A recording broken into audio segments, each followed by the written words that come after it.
Hello, this video is about the obligate bias that whether you think that humans are obligate herbivores or obligate carnivores incurs, and how that that means that knowing what it is the case for our biological reality is of the essential nature for all of this debate and conversation.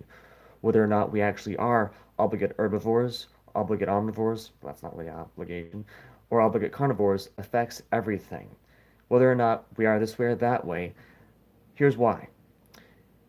There are some animals that are obligate herbivores. It is, in a sense, essentially immoral for them to be eating meat, although they are of a lower consciousness level, so they are not able to understand and comprehend about that and prescribe by saying, I should do it this way, therefore I'll do it this way. Humans have that ability, and thus are able to respond to things in that way. You're able to do that, I'm able to do that. Thus, with us being obligate herbivores, that means that it is immoral for us to eat meat because we are aware of the suffering it causes and are able to then reduce that. Now let's turn this around vegans real quick. Let's say that we're obligate carnivores. That means that it's actually immoral for us to eat vegetation and plants because we don't need them, and that would then cause unnecessary suffering for plants, and we would need and be morally obligated to eat meat. Now, if we were omnivores, we wouldn't really have an obligation either way.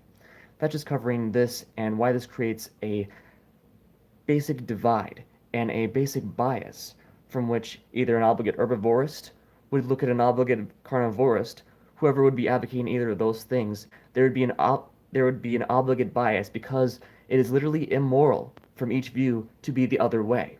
So which way we actually are is the basis of discussion. What we can agree on in regards to that is what would determine the rest of the conversation. And this can get rid of a lot of conflict, I think, if we simply focus on this reality.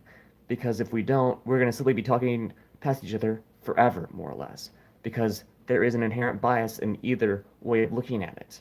And because of that, there isn't much connecting conversation. And with this understanding, we can then be able to converse with each other and connect about these topics.